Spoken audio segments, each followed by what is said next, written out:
Olá, meus irmãos, muito boa noite a todos vocês que se conectam a nós e vão chegando devagarinho. Estou fazendo últimos ajustes aqui, porque a nossa intenção era fazer a transmissão do celular da minha esposa. Mas nós mudamos de ideia, porque já teve um probleminha lá, tá bom? Então, últimos ajustes, eu quero já perguntar a vocês e vou acertar aqui os detalhezinhos aqui, amor. Aumenta o povo aí. Boa noite, bem-vindos a mais um estudo bíblico, quinta-feira, 4 de novembro. Muito bom ter vocês conosco nesses instantes onde estudaremos a palavra de Deus. Que Deus fale ao nosso coração, transformando o nosso coração, nossa vida, cada dia. Que Deus nos conceda toda a sensibilidade para estar sempre fazendo uma análise dentro de nós e buscando ser melhorado, lapidado e aperfeiçoado. É isso aí, pessoal. Boa noite, Ronieres. Boa noite, Anair Pereira e o João Costa. Tem mais gente aí, viu? Só que não apareceu para nós aqui ainda. Assim que aparecer, nós mencionamos seu nome. Vamos cantar enquanto isto. O cântico tem tudo a ver com o estudo de hoje, que é o último capítulo da nossa série de estudos sobre os atributos de Deus. Vamos cantar. Quem é Deus acima do Senhor? Não há. Quem é rocha como o nosso Deus? Ele nos treina para lutar, nos mostra onde devemos andar e nós confiamos no nosso Deus. Acho que o pessoal da Aliança não conhece. É um cântico antigo, mas serve aí muito oportuno para a gente. E vamos aprender. Boa noite, Del.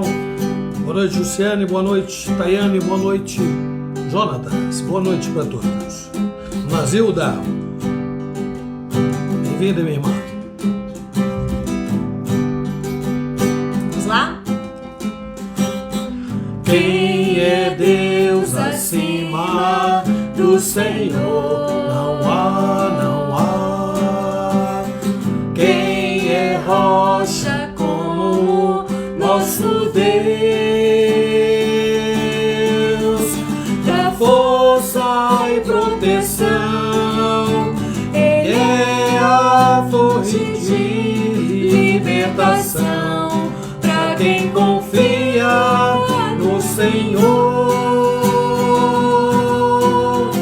dá força e proteção, Ele é a fonte de libertação, para quem confia no Senhor.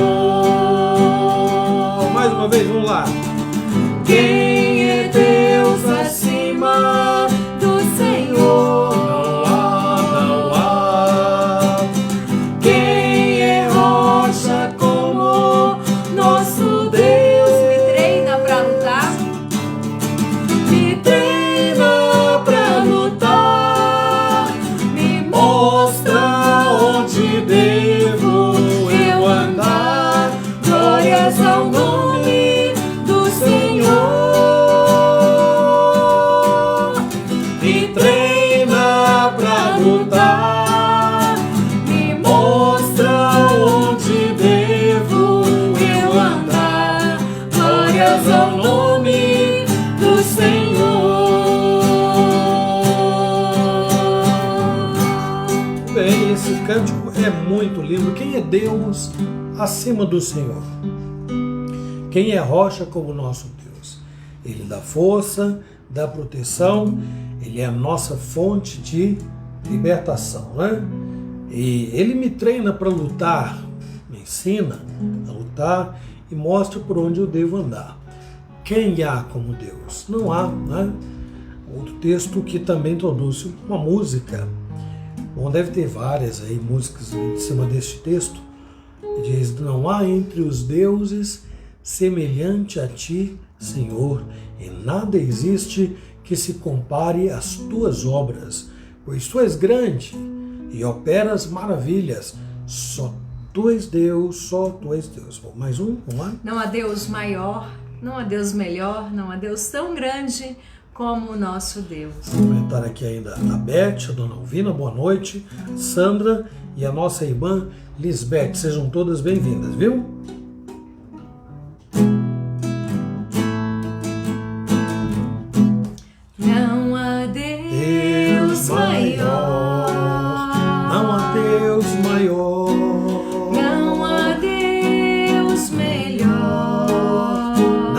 Deus melhor.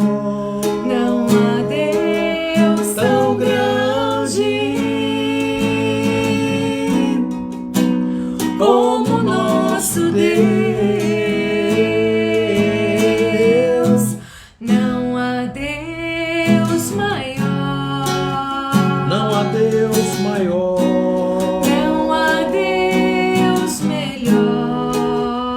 Não há Deus melhor. Não há Deus tão grande como nosso Deus. Criou o céu, criou a terra, criou o sol e as estrelas. Tudo Ele fez, tudo criou, tudo formou para o seu louvor, para o seu louvor, para o seu, para o seu, para o seu louvor, para o seu louvor, para o seu louvor, para o seu louvor, para o seu,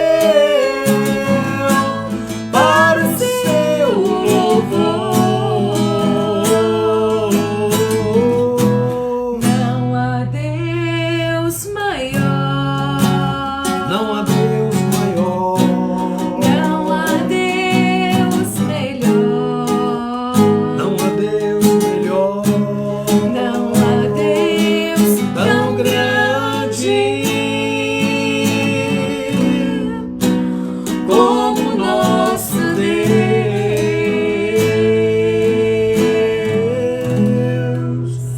Muito bem. Boa noite, Mirte. Seja bem-vinda. Tem mais alguns aí, meus irmãos. Se você nos cumprimentar, der um oi, boa noite aqui, a gente tem como te identificar, ok? Mas se não, a gente só vê os numerozinhos ali e não dá para saber. Presbítero Elias, boa noite. É isso aí, olha. Presbítero Elias Feitosa. Deus abençoe Elias, lá do Maranhão, né, meu irmão?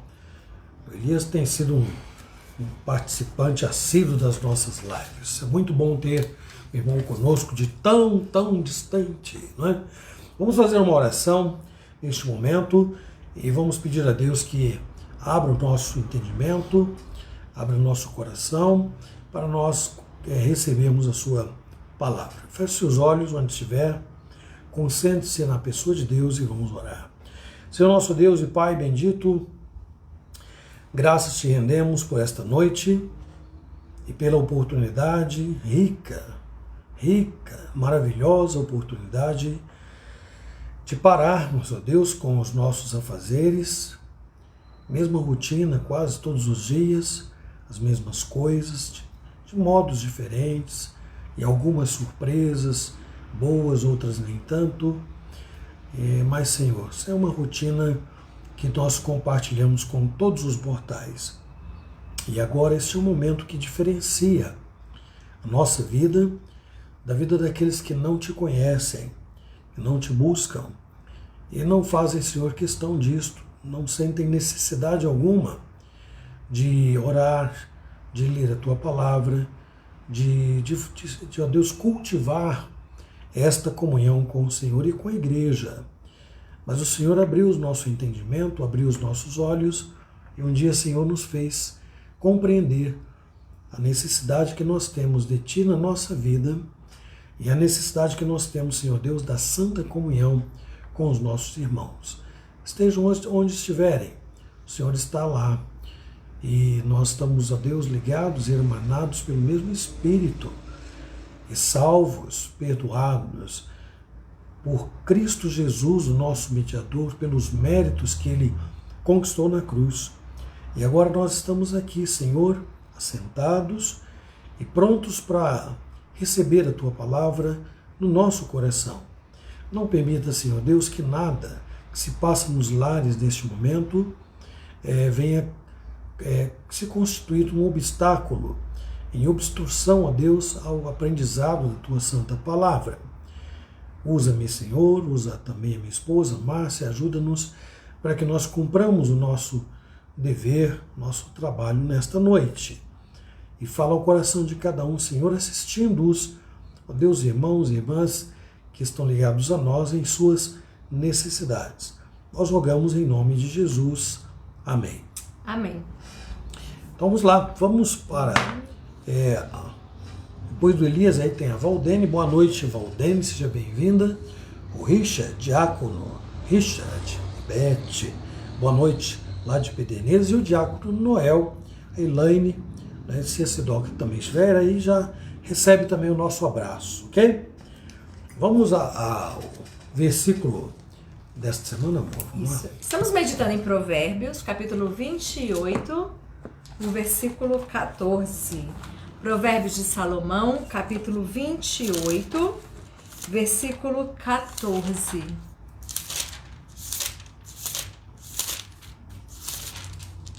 Um texto muito profundo, né? Toda a palavra de Deus e como temos aprendido, esses provérbios vêm nos advertir, né? Admoestar as nossas vidas e fazer-nos aí refletir que caminho estamos trilhando, qual é o caminho que estamos trilhando, né?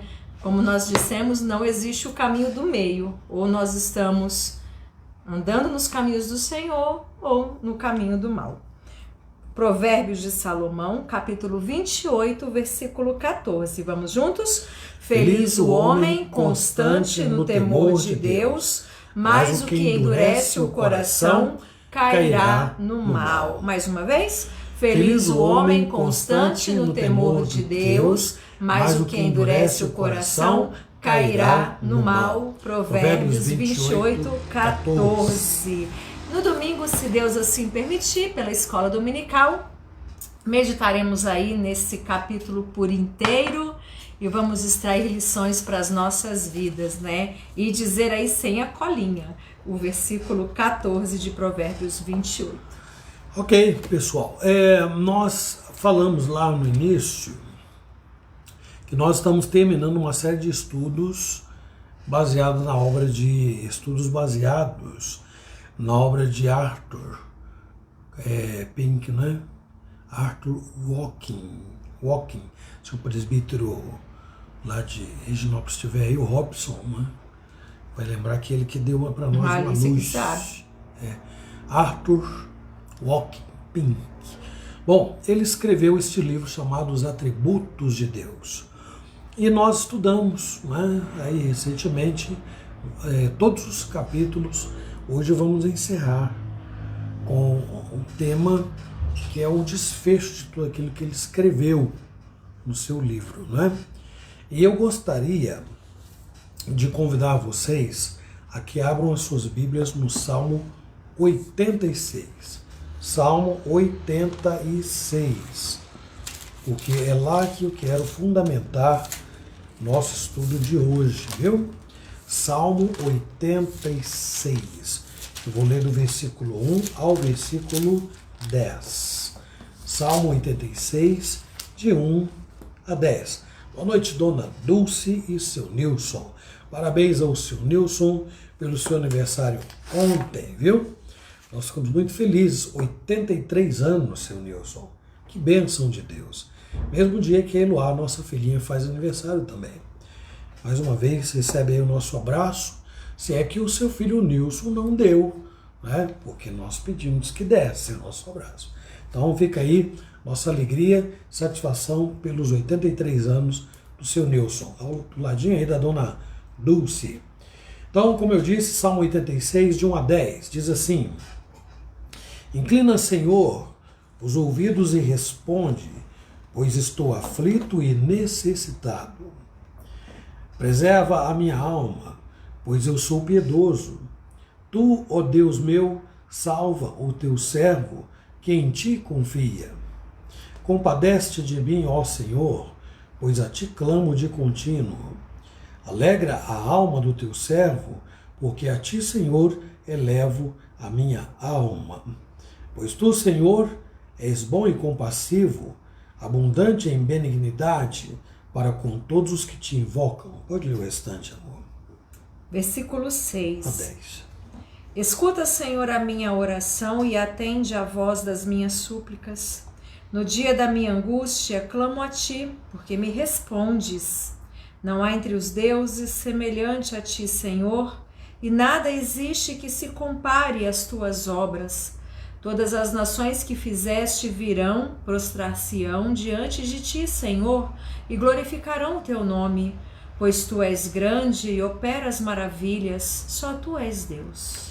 Aqui está o texto que eu disse que colocou-se uma música, foi como é o nome? Sérgio Pimenta, um cantor já falecido há muito tempo já. Ele colocou uma música, melodia nesse texto aqui, ó, que começa com o versículo 8, depois passa para o versículo 10 e aí vai para o versículo 12. A música diz assim, olha: não há entre os deuses semelhante a ti, Senhor, e nada existe que se compare às tuas obras. 10. Pois tu és grande e operas maravilhas, só tu és Deus, só tu és Deus. Aí o 12. Dar-te-ei graças, ó Senhor Deus meu, de todo meu coração, e glorificarei para sempre o teu nome. E claro que o Sérgio Pimenta tinha um vozeirão, cantava bem pra chuchu, né? Mas, bem ou mal, está aí, o hino, né? E a letra profunda que nós temos aí no Salmo 86. Bom, na nossa introdução, eu digo aquilo que eu já disse sem ler, que nós estamos chegando ao final desta série de estudos sobre os atributos de Deus. No capítulo de hoje, Pink encerra a sua obra falando sobre a contemplação de Deus. Nós já fizemos em outras ocasiões menção desta frase, mas num sentido assim negativo, né?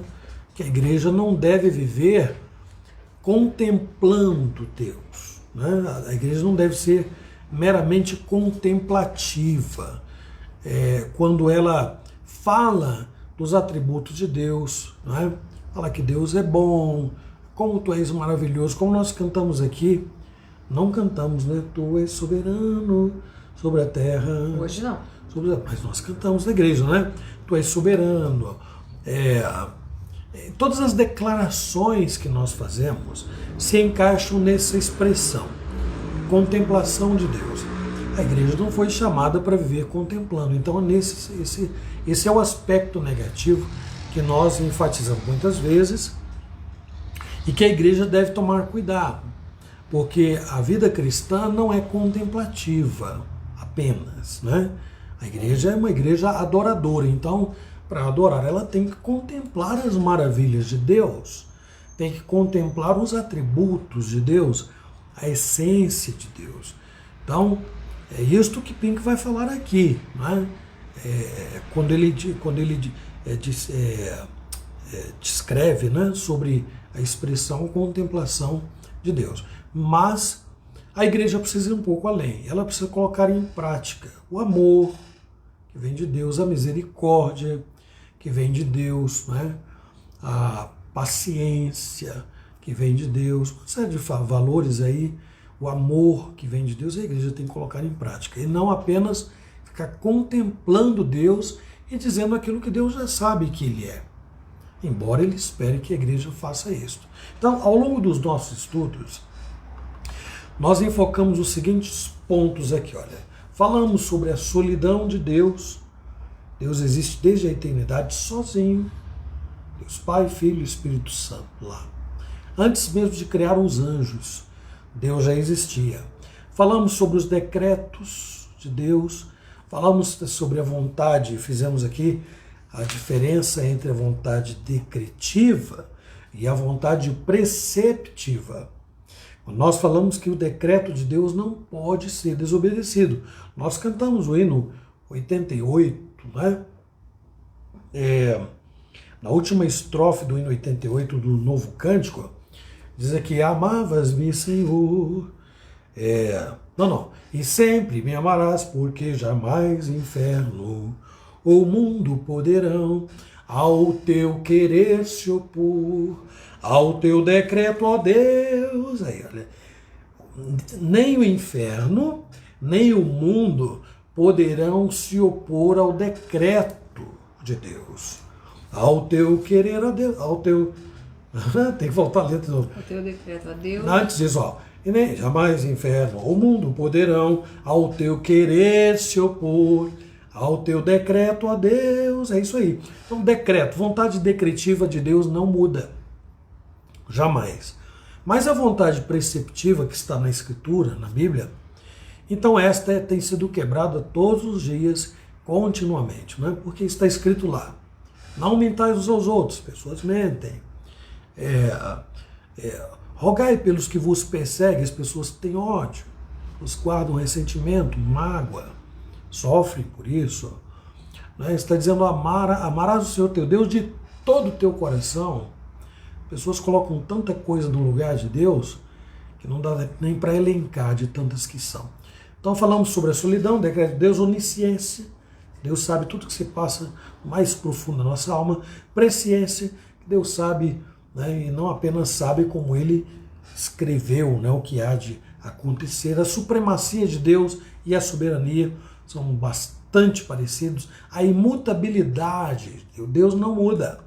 O poder de Deus, fidelidade de Deus, a bondade de Deus, a paciência de Deus, a graça de Deus, a misericórdia de Deus, o amor de Deus e, por fim, na semana passada falamos sobre a ira de Deus. Então, mesmo depois de nós havermos dedicado aí tanto para refletir nesses atributos, eu creio que todos nós concordamos que o conhecimento de Deus está totalmente fora do alcance do nosso limitado entendimento. Mas mesmo assim, nós nunca devemos desistir de estudar o que de Deus se pode conhecer, o que Deus revela sobre si mesmo. Spurgeon, conhecido chamado príncipe dos pregadores, diz o seguinte: que nada, presta atenção nisso aí, hein? Nada alargará tanto o intelecto, nada engrandecerá tanto a alma do homem como uma investigação devota, zelosa e continuada do grande tema da deidade ou da divindade. O mais excelente estudo para a expansão da alma é a ciência de Cristo e Ele crucificado, e o conhecimento do ser divino na Trindade gloriosa. Então, o que é que Spurgeon está dizendo aqui? Eu sou muito bom em matemática. Eu sou muito bom em português. Como eu sou bom na área de medicina, eu gosto de biologia, eu amo as ciências, eu amo natureza, eu amo direito, eu amo a biologia, eu amo uma série de outras coisas podem ser colocadas aí, e alguém pode dizer assim: eu sou bom nisso aí, viu? Olha, e concorre, né? Faz concursos aí, tira em primeiro lugar, etc e tal, mas mesmo a mais alta ciência, viu? As grandes descobertas, a mais elevada especulação, a mais vigorosa filosofia, com poder de empolgar a atenção de um filho de Deus, nada disso, né? Suplanta o conhecimento que Deus dispõe a seu respeito. Nada disso ocupa o lugar de primazia no coração de um filho de Deus, porque ele quer, ele deseja conhecer o seu Pai Celeste, mais do que todas as ciências que estão à sua disposição no mundo, que podem ser levadas ao laboratório, experimentadas, provadas, testadas. Deus é diferente de tudo isso, né? O que de Deus se pode conhecer está na Escritura, ou então na criação, como o Salmo 19 coloca, né? Então, na contemplação de Deus, há algo capaz de comunicar um grande progresso na mente. Preste bem atenção nisso aí, olha. Quando nós nos dedicamos a conhecer a Deus, então há nesta comunicação, nesta contemplação, algo capaz de comunicar, de compartilhar com a nossa mente, nosso entendimento, grande progresso. Então é possível que uma pessoa que jamais tenha feito uma faculdade, jamais tenha saído do 4º ano primário, do ensino fundamental, 5º agora, né? Do ensino fundamental, é possível que alguém que jamais tenha posto os pés numa escola, mas que crê em Deus, mostre muito maior sabedoria que o homem, o maior gênio conhecido na história. Porque o conhecimento de Deus é a fonte de todo saber, da verdadeira sabedoria, não é? A Bíblia diz isso, não é? O temor do Senhor é o princípio da sabedoria. E o conhecimento de Deus é um assunto tão vasto que os nossos pensamentos, meus irmãos, se perdem na sua intensidade. É tão profundo que o nosso orgulho se submerge na sua infinidade. Nós olhamos para nós diante de Deus, de quem Deus é, e nós desaparecemos. Nós não conseguimos ter qualquer expressão diante da grandeza de Deus. Então, outros assuntos diversos podem até nos convencer que nós somos muito inteligentes e somos bons, capazes de decifrar os mais difíceis problemas, de resolver. Mas quando o assunto é Deus, não existe outra conclusão a não ser o reconhecimento da nossa nulidade, da nossa limitação, da nossa incapacidade de sondar o Criador. Aí nós vamos nos transportar para o que Paulo está dizendo lá em Romanos 11, 33 e 34. Tem um cântico também baseado nesse texto aí, olha. Ó profundidade da riqueza, tanto da sabedoria como do conhecimento de Deus. Quão insondáveis são os seus juízos e quão inescrutáveis os seus caminhos. Quem, pois, conheceu a mente do Senhor, ou quem foi o seu conselheiro? Quão insondáveis são os seus juízos, quão inescrutáveis seus caminhos, não é? O que nós conseguimos aprender, meus irmãos, até aqui, deve nos levar a uma humildade, uma atitude, um gesto de humildade e de subserviência muito grandes, né? E a ponto de nós falarmos como Jó disse lá no capítulo 26, no versículo 14. Olha aí, Jó 16, 14. O que diz lá? Não, Jó 26. 26, 14. Jó 26, 14. Eis que isto são apenas as orlas dos seus caminhos, que leve sussurro temos ouvido dele, mas o trovão do seu poder, quem o entenderá? Tudo que nós podemos, tudo que nós temos acesso sobre Deus, Jó está dizendo, são as orlas dos seus caminhos. É muito pouco que nós sabemos dele. Muito pouco. Esse muito pouco é paradoxal, mas é isso, né? É uma forma coloquial. Nós dizemos que é pouco, é pouquíssimo, né? Em toda a Escritura, Deus nos dá um relato fiel acerca de si mesmo. Presta atenção. É um relato fiel, mas não é um relato completo. Deus não narra, não esgota tudo o que há para ser dito sobre ele na Bíblia. Ele não faz isso. Ele até poderia colocar na revelação tudo que se pode conhecer a seu respeito, ele poderia colocar ali. Mas nós, mesmo os nossos pais em estado de perfeição, eram incapazes de conhecer Deus totalmente. Senão eles seriam iguais a Deus. Na verdade, esta foi a tentação, né?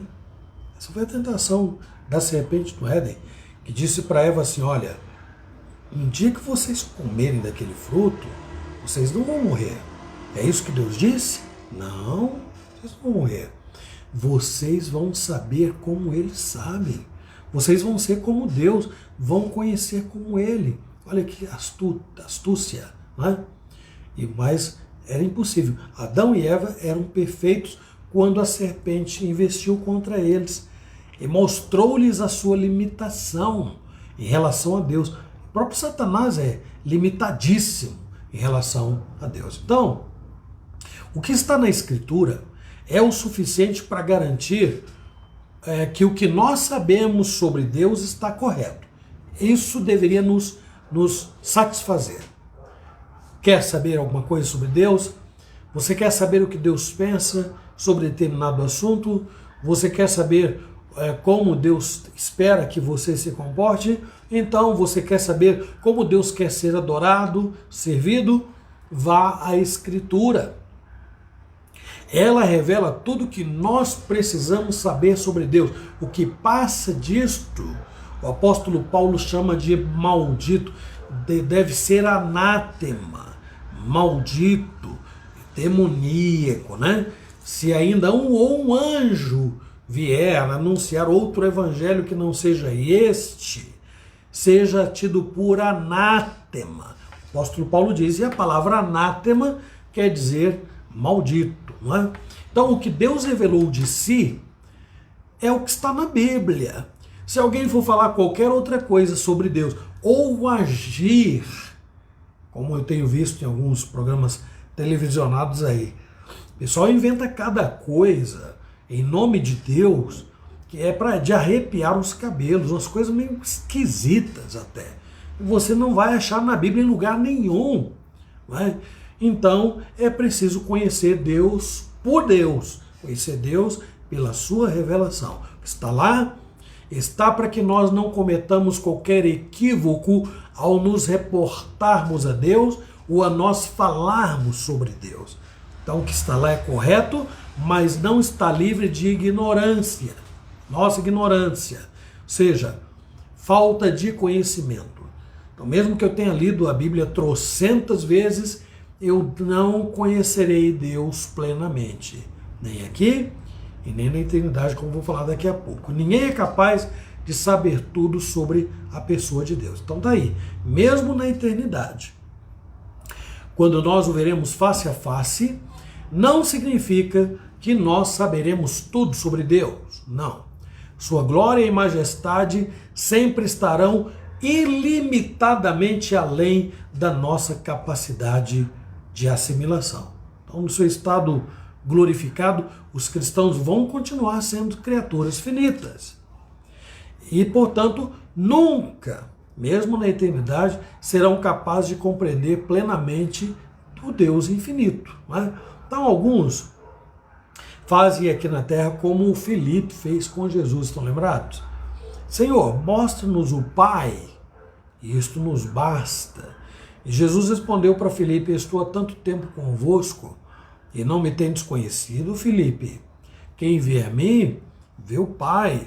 Como dizes tu, mostra-nos o Pai? Então, você tem aquela dúvida, se a gente vai ver Deus quando estiver na eternidade? Jesus responde aí.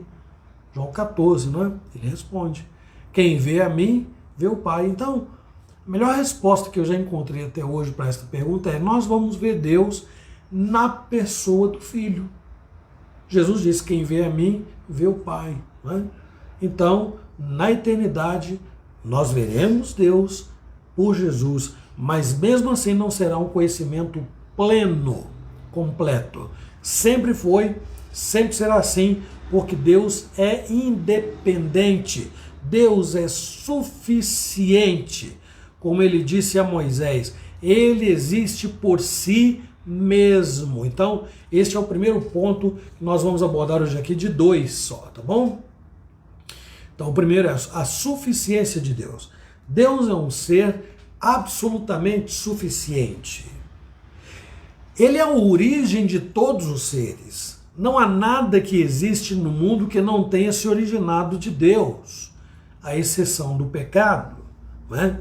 Nós sabemos que nasceu no coração de Lúcifer. Não é? Então, tudo foi criado pelas bondosas mãos de Deus. Então, ele é a origem de todos os seres. Deus não precisa receber nada de ninguém. Nem pode ser limitado pelo poder de ninguém. Por isto, é um erro quando alguém fica mercadejando a palavra de Deus. O que é isto? Você vai ver isso muito nos programas televisionados. Não deixe esse programa morrer. Deposite a sua oferta no Banco do Brasil, no Bradesco, na Caixa Econômica e tal, e vão passando as contas correntes e fala-se tanto no dinheiro e depois enfatiza-se tanto determinadas curas como se fosse uma troca. Faz um depósito de fé e você vai ver o que Deus vai fazer na sua vida. Deus não precisa de nada. Ele não precisa nem do nosso louvor e da nossa adoração. Não precisa. Ele é Deus independente de nós, do que nós fazemos. Então, quando nós contribuímos na igreja com dízimos e ofertas, é bíblico, nós o fazemos com alegria e espontaneamente, mas não pensando que Deus, ao receber isso de nós, estará recebendo pelos favores que Ele nos faz, pelas benfeitorias, né? Pelas bênçãos que Ele nos concede. Isto tudo é favor. Deus não precisa de nada. Sendo infinito, Deus possui todas as perfeições possíveis. Quando Deus existia totalmente sozinho, lá no primeiro capítulo, lembra? Ele era tudo e para si mesmo. Não existia mais ninguém. Então Deus tinha todos esses atributos que nós mencionamos aí. E para quem? Para Ele próprio. Então Deus glorificava a si mesmo. Ele era tudo para si mesmo. Seu entendimento, seu amor, seu poder, tudo que Ele é, sempre teve como objetivo satisfazer a Ele mesmo. Então, foi com este mesmo propósito que Deus criou todas as coisas, como está escrito lá em Colossenses 1,16. Vamos ouvir. Colossenses 1,16. Pois nele foram criadas todas as coisas nos céus e sobre a terra, as visíveis e as invisíveis, sejam tronos, sejam soberanias, quer principados, quer potestades. Tudo foi criado por meio dele e para ele. Muito bem. Nós vimos isso também, mesmo o apóstolo falando lá em Romanos 11. Acho que no versículo 36, não é? Porque dele, por ele e para ele são todas as coisas. Leu, né? 11, o 36 não lemos não. A gente leu o 34. Veja lá, o que diz aí? Porque dele, Romanos 11, 36. Porque dele, por meio dele e para ele são todas as coisas. Isso. A ele pôs a glória eternamente. É o que Paulo está dizendo aqui também em Colossenses. Porque nele foram criadas todas as coisas. E aí Paulo vai falar das coisas que existem nos céus, na terra. As visíveis, as invisíveis. E aí vai falar de tronos, de dominador, dominações. Sejam dominadores, dominações? Dominações, né, que está lá no texto. Tronos, dominadores ou dominações. Como é que está em Colossenses 1,16? Porque aqui eu tenho outra versão. Pois nele foram criadas todas as coisas no céu, sobre a terra, as visíveis e as invisíveis, sejam tronos, soberanias, quer principados, quer potestades. Porque na tradução aqui o autor colocou dominações, mas está valendo. Sejam Dominações? Não, denominações não. Sejam principados, sejam potestades. Tudo foi criado por ele e para ele, né? Deus não criou nada porque ele parou um pouquinho e pensou, você está faltando alguma coisa. eu estou me sentindo tão solitário. Não, não, não. Deus não criou nada para preencher algum vazio, alguma lacuna. Deus criou para reverenciá-lo. Tudo que Deus criou, criou para servi-lo.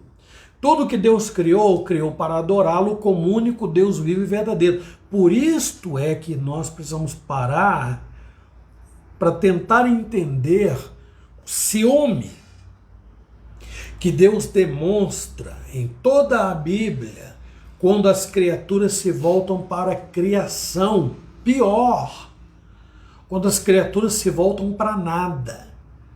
Porque quando se voltam para falsos deuses, estão se voltando para nada, que é pior do que se fosse ainda uma criatura, porque a criatura pelo menos fala, anda, sei lá, né, os homens poderosos, né, os imperadores da Babilônia, os imperadores de Roma, esses homens eram tidos por deuses, né?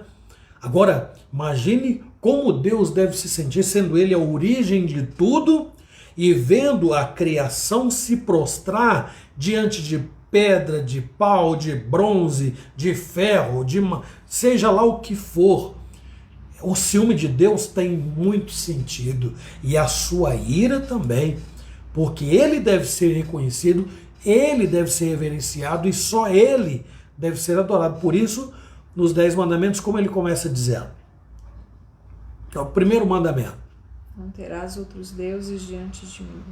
E o segundo, não farás para ti imagens de escultura, não as adorarás, nem lhes darás culto, porque eu sou o Senhor teu Deus. Está lá, né? Então Deus criou para isto, para reverenciá-lo, não é porque ele estava sozinho ou porque faltava alguma coisa, não. Ele criou tudo para promover a sua honra e a sua glória. A lealdade e o serviço que Deus requer de todas as criaturas não são para algum benefício próprio. Ah, Deus então está se beneficiando porque as pessoas entenderam e estão lhe adorando e servindo. Não, não. Quando alguém se volta para Deus e o reconhece como único Deus vivo e verdadeiro, as pessoas é que são favorecidas e beneficiadas por esta atitude ou por estas atitudes. Deus faz uso de meios e instrumentos para realizar os seus fins, não porém por uma deficiência de poder, mas muitas vezes para demonstrar mais extraordinariamente ainda o seu poder através da fragilidade dos instrumentos. O que é que nós estamos dizendo aqui? Por exemplo, quando Deus tirou o povo de Israel do Egito, ele usou a vara de Moisés. Estão lembrados? Ele não precisava disto. Instrumentos comuns que servem ao ser humano no dia a dia, Deus usou para manifestar o seu poder diante do faraó. Quando ele derrubou as muralhas de Jericó, Deus usou trombetas. Aí, em outras situações, Jesus, quando curou, abriu os olhos do cego, usou sua saliva com pó da terra, fez lodo e untou os olhos do cego e ele passou a ver. Então Deus usa essas coisas normais, não é? Essas coisas comuns, essas coisas ordinárias, para manifestar o caráter extraordinário do seu poder. Então, Deus é o que há de mais sublime e elevado para ser buscado pelo ser humano. A verdadeira felicidade, aqui está uma frase, seria ótimo que todo mundo assimilasse. Porque quem é que não está nessa vida atrás da felicidade? Quem não quer ser feliz? E a verdadeira felicidade consiste unicamente em viver para Deus. Todo homem que não vive para Deus está fora de prumo, está fora de rumo, perdeu a direção, perdeu o alvo, vive para o que quer que seja, não vive para Deus, nunca poderá ser verdadeiramente feliz. É o que Jesus diz na Escritura, é o que está escrito lá no Salmo 1, bem-aventurado o homem, né? Bem-aventurado o homem que não anda no conselho dos ímpios, não se detém no caminho dos pecadores, não se assenta na roda dos escarnecedores. Então, verdadeiramente feliz é aquele que tem o seu prazer na lei do Senhor. E na sua lei medita de dia e de noite. E aí quem é favorecido? O salmista diz, ele será, não é Deus que se beneficia, esse homem será como árvore plantada junto à corrente de águas, que dá o seu fruto no devido tempo, sua folhagem não murcha, e tudo quanto ele faz será bem sucedido. Vamos ver ainda o que está escrito lá no Salmo 4, 6 e 7. Há muitos que dizem, quem nos dará a conhecer o bem? Senhor, levanta sobre nós a luz do teu rosto. Mais alegria me puseste no coração do que a alegria deles, quando lhes há fartura de cereal e de vinho. Gente, como nós não somos do campo, falar no cereal e falar no vinho, né, pode não fazer muito sentido para nós que vivemos fazendo movimentações bancárias. Né? Então, qual é a alegria e essa satisfação das pessoas que vivem nos grandes centros urbanos? As movimentações da Bolsa de Valores, a movimentação da conta corrente, o salário que se recebe no final do mês, né, as comissões que se recebe pelo trabalho que se faz. Mas o salmista está dizendo que a alegria que Deus promove no coração do homem é maior. No seu coração, o salmista está dizendo, né, no meu coração, é maior do que aqueles que têm a abundância de trigo e abundância de vinho. A suficiência de Deus é tão extraordinária que ela é capaz de levar um cristão a ter aquele sentimento de Abacuque lá que nós já mencionamos aqui. Abacuque 3, 17 e 18. O que é que diz o texto aí, amor? De Abacuque 3, 17 e 18. Também tem um cântico baseado neste texto aqui, olha. Abacuque 3, 17 e 18. Ainda que a figueira não floresça, nem haja... Vai devagarinho, olha. Ainda que a figueira não floresça, nem haja fruto na vide, o produto da oliveira minta, e os campos não produzam mantimento, as ovelhas sejam arrebatadas do aprisco, e nos currais não haja gado. Todavia eu me alegro no Senhor, exulto no Deus da minha salvação. Parece uma atitude louca, né? Olha, está dizendo, a figueira não floresceu, a vide não produziu fruto, não há azeitona, o fruto da oliveira, e os campos não estão produzindo mantimento, não há arroz, não há cereal, não há trigo, as ovelhas estão desaparecendo, estão morrendo de fome, não há gado nos currais. Abacuque disse, todavia eu me alegro no Senhor, exulto no Deus da minha salvação. Nós cantamos um cântico, esse aí, né, um texto bíblico, nós cantamos. E há um outro que nós cantamos que diz, esta paz que eu sinto em minha alma, não é porque tudo me vai bem. Esta paz que eu sinto em minha alma é porque eu olho para Jesus. Gente, cantar essas coisas é uma realidade. Viver estas coisas está muito acima de qualquer capacidade humana. O homem só pode ser feliz se esta felicidade for resultado de crer em Deus, de buscar a Deus, de servir a Deus. Fora de Deus não há felicidade. Não há. Segundo ponto e último da nossa dissertação, fala sobre o reinado soberano de Deus. Deus é soberano supremo de todo o universo, nas regiões visíveis e nas invisíveis. Vejam o que diz aí o profeta Daniel no capítulo 4, versículos 34 e 35. O que diz lá, amor?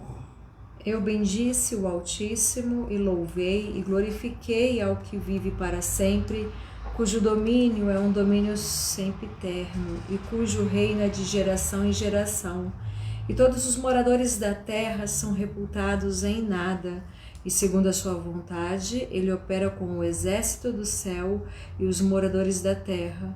Não há quem possa estorvar a sua mão e lhe diga: que fazes? Não há quem possa deter a mão. Daniel está dizendo assim, na verdade é o rei Nabucodonosor, né? E está aqui glorificando, reconhecendo a glória de Deus depois de ter passado maus momentos na sua vida. Então ele diz assim, olha, era um homem do maior império da época, rei, do maior império da ocasião. Ele diz, todos os moradores da terra são por ele reputados em nada. Segundo o seu querer, ele opera, ele manipula os exércitos dos céus e os moradores da terra. Não há quem lhe possa deter a mão e dizer o que é que o senhor está fazendo, ou o que fazes. Não é?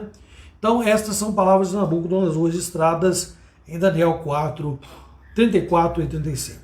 Esta soberania aí, Deus exerce de acordo com o beneplácito da sua vontade. Deus não se aconselha com ninguém, ele aconselha consigo mesmo.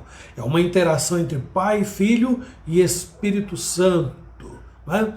Deus exerce então essa sua vontade livre e soberana. Ele atribui a cada uma das suas criaturas o lugar, né, que lhe parecer melhor. Então, por que o homem é assim? Por que a mulher é assim? Por que o animal é daquela maneira? Por que as aves são daquela maneira? Por que os animais marinhos são daquela forma? Por que a água tem essa textura? Por que o óleo é daquela forma? Por que as coisas são assim? Porque aprove a Deus criar tudo que existe desta maneira tão magnífica. Nós podemos até explicar muitas delas, mas mesmo a ciência é incapaz de avaliar aquilo que é matéria. O universo não foi sondado pela ciência, por mais moderna que ela seja. Não foi explorado, não foi. Então Deus modela cada vaso, considerando-o como oleiro, né? Cada vaso segundo a sua determinação, independente de toda e qualquer influência. Deus tem misericórdia, estudamos aqui, de quem Ele quer ter misericórdia. Deus endurece a quem lhe apraz endurecer. E onde quer que nós estivermos ou estejamos, os seus olhos também estão sobre nós. Quem quer que nós sejamos, a nossa vida e tudo mais está à disposição de Deus. Ele usará os que creem nele, os que o temem, mas Deus também usará aqueles que o negligenciam, que o rejeitam, que lhes dão as costas, né? Ou lhe dão as costas, melhor dizendo. Para o cristão, se por um lado Deus é um pai amoroso e gentil, para o pecador rebelde, Deus continuará sendo aquilo que nós vimos na última aula. Deus continuará sendo fogo consumidor. Nós vamos terminar aqui esta série de estudos com o texto que está em 1 Timóteo, capítulo 1, versículo 17. Ora, ao Rei dos séculos, imortal, invisível, a único Deus seja honra e glória para todos sempre. Amém. Amém. Olha, quase todos os textos que nós lemos aqui hoje tem uma melodia, né? Esse aqui nós cantamos também. Ao Rei eterno, imortal, invisível, mais real, a Ele tributamos o louvor. Né? Aí sofreram algumas modificações, porque a Bíblia diz que Ele está entronizado acima dos querubins, né? Então Deus foi coroado, né? Ele próprio se coroou na eternidade. Então, assim nós terminamos a nossa série de estudos, esperando que Deus seja devidamente contemplado, seja devidamente reconhecido, seja adorado, servido, venerado e nunca, em hipótese nenhuma, tenha uma concorrência, seja concorrente no nosso coração de outros valores que são desta terra, perecíveis, marcessíveis, que passam, terminam. Então Deus precisa ocupar um lugar exclusivo na vida daqueles que criou e que gerou novamente pelo poder que há no Espírito Santo. Eu rogo a Deus que Ele nos abençoe e nos ajude nesta tarefa magnífica de sermos súditos do seu reino, seus legítimos adoradores. Amém. Amém. Bom, hoje dá um tempinho para cantar, né? Tem um tempinho aí.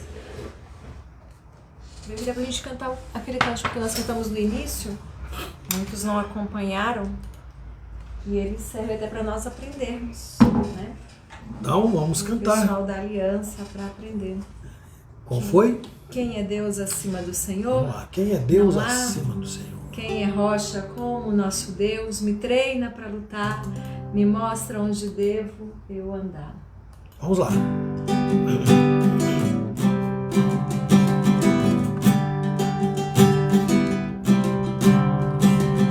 Quem é Deus acima do Senhor? Não há.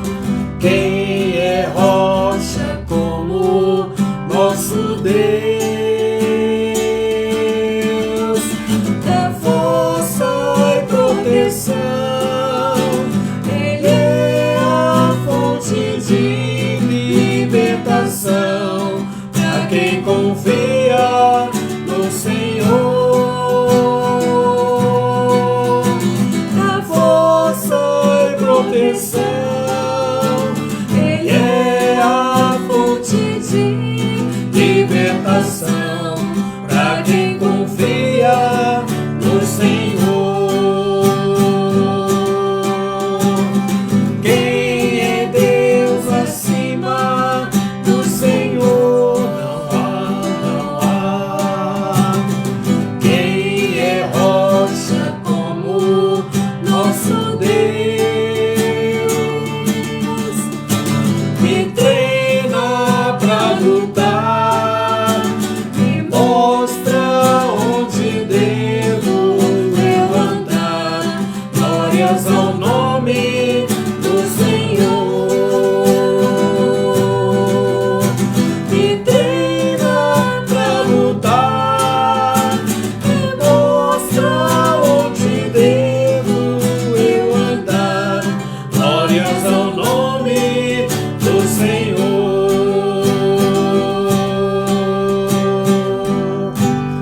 Muito bem, nós vamos orar encerrando o nosso estudo da noite de hoje e depois nos despediremos de todos vocês. Vamos orar. Amor, faça uma oração, por favor.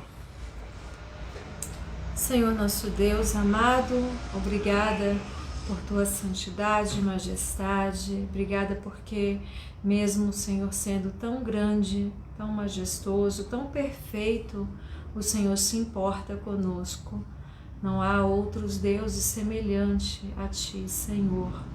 Obrigada porque o Senhor nos treina para as lutas do dia a dia, o Senhor nos ensina o teu caminho, o Senhor não nos deixa sozinhos, ó Pai. Muito obrigada, Deus. Tantos atributos, ó Deus, não, e mesmo esses que estudamos, mesmo assim, não descrevem a tua perfeição, o Senhor por completo. Rogamos que o Senhor ilumine a nossa vida, que o Senhor, ó Deus, continue sempre falar aos nossos corações, sensibilizando-nos, para que possamos viver uma vida cada vez mais próxima do Senhor e da tua vontade. Abençoa-nos, ó Deus, neste final de semana que está se iniciando. Abençoe cada um que esteve conosco, seus lares, suas famílias. Guarda-nos, ó Pai amado. Nós oramos no nome de Jesus. Amém. Amém. Então vamos nos despedir aqui desse pessoal que entrou aí, começando lá pelo Ronieres, pela Luzia, a Nair, o João Costa, o Del, a Jussiane, Tayane, Jonathan, Dona Zilda, Bete, Dona Alvina, Sandra, Lisbete, Mirtes, lá de Pederneiras, presbítero Elias Feitosa, Valdene, Noel, Elaine, Sidoca, Ariane, seu Nilson, Dona Dulce, Gabriel Hernandes, Akiko, Claudemir, Dona Maria de Jesus, Arani Simão, Pedro Henrique, Dona Maria Xavier, presbítero Nilson, Vânia, Isa, Júlia, presbítero Osmar e Ângela, Joaninha, Lafayette, Rose, Victor, Gabi, Edna, Jean e o diácono Reginaldo, que normalmente manda um abraço lá para o pessoal da igreja dele. Não pediu dessa vez, não é? É o outro, é o seu Djalma. Que é o Djalma, ô Reginaldo. Então, desculpa, é porque é da mesma região aí do Maranhão, né? Deus abençoe vocês, meus irmãos, lembrando que domingo aqui na nossa igreja é dia de ceia. Não esquece. E é o dia também que nós estaremos contribuindo para ajudar a igreja presbiteriana de Iacanga, viu, gente? Aquela oferta alçada a pedido do presbitério. Né? Então, eu tenho orientado os irmãos a fazer, quem for fazer depósito certo na conta, coloca lá 99 centavos, que é o que o sínodo está pedindo, o presbitério está pedindo, e também a igreja, seria bom seguir esse mesmo padrão para ajudar. A igreja de Iacanga foi acometida por uma tempestade e sofreu muitos danos, muitos prejuízos materiais.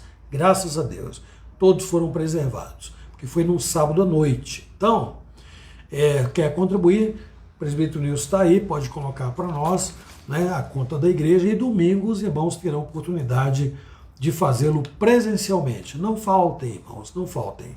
Escola Dominical, 9 da manhã, e o culto às 19 horas. Que Deus seja com todos, que tenhamos todos um final de semana ricamente abençoado. Até breve, se Deus permitir. Aí eu desligo. É melhor, que é do seu lado.